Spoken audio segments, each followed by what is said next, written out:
Well, Dr. Rashawn Ray is a fellow at the Brookings Institution researching police-civilian relations. Thank you for joining us, Dr. Ray. How do you feel about policing decisions that were taken yesterday? Well, thank you for having me on the show. When we think about what happened yesterday, we have to put this first in a historical context. We have to realize that domestic terrorists storming the Capitol building has pretty much never happened in United States history.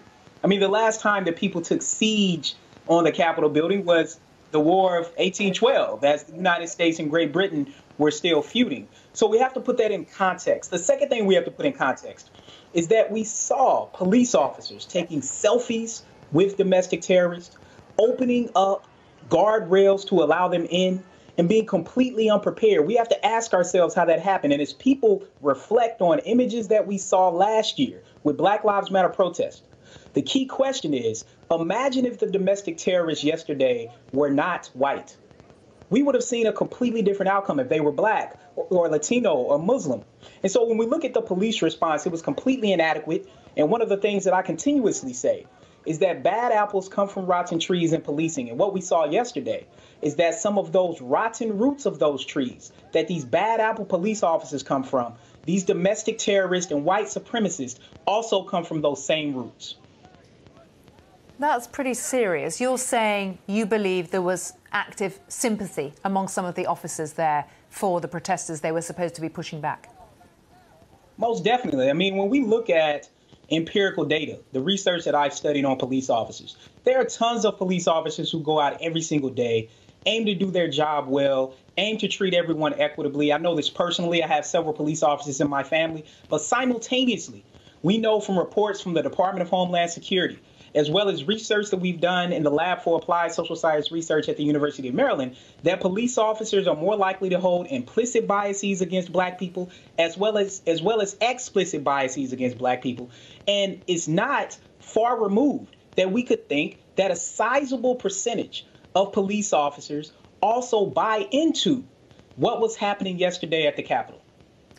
What about what happened when protesters got inside? And we saw those pictures, hundreds and hundreds of people milling around inside. What do you think about the tactical decisions that were taken? Because there must have been, officers in the chain of command thinking there's a danger of this escalating, of it getting very, very violent. So there was a sense, in a way, of officers standing back. I mean, most definitely. I mean, first, they were completely outnumbered. And I have to put this in context for people. I'm fortunate to go to Capitol Hill and meet with policymakers and testify on the Hill. It is a combination to try to get into that place. It's a combination of going through the airport coupled with a military base, with security, with scanners, with armed guards on the roof, on the outside with weapons. People cannot even get to that part of the Capitol on a normal basis. And we saw people climbing walls. We saw people getting in. Once they got on the inside, they were completely outnumbered. But there were images that people saw, one in particular, with security personnel with guns drawn and these domestic terrorists on the other side of the door. And look, studying race and policing throughout my career, I can tell you that if the people behind those doors were Black, the outcome would have been different. Now, with that being said, we know that someone was shot and killed in the Capitol. I mean, that is a travesty. I think up to this point, 4 people have died, about 50 people have been arrested.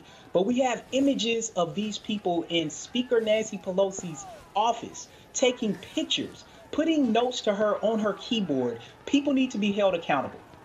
And Rashawn Ray, how do you think they will be held accountable? There are a lot of faces, a lot of people identified from the pictures we all saw.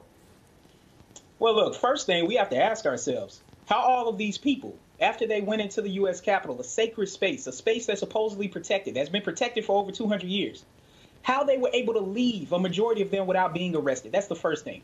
Second thing is, it's very clear that Donald Trump in his last 2 weeks is not going to do anything here. There's a lot of pressure on Republicans to do something. We saw that there's sort of political stunt to try to stop Biden and Kamala Harris being certified. That of course, that didn't work. A lot of them pulled back on that because it was simply a political stunt. And instead, what we need are people to stand up, hold these individuals accountable, take those pictures, go to their homes, go to their workplaces, arrest them, The employers who employ these people need to look at that closely and also take action on that. There are a lot of things that need to be done, and we are relying not only on the federal government, but also on local officials to do what they're supposed to do. Dr. Rashawn Ray, we have to leave it there, but thank you so much for your time and your expertise.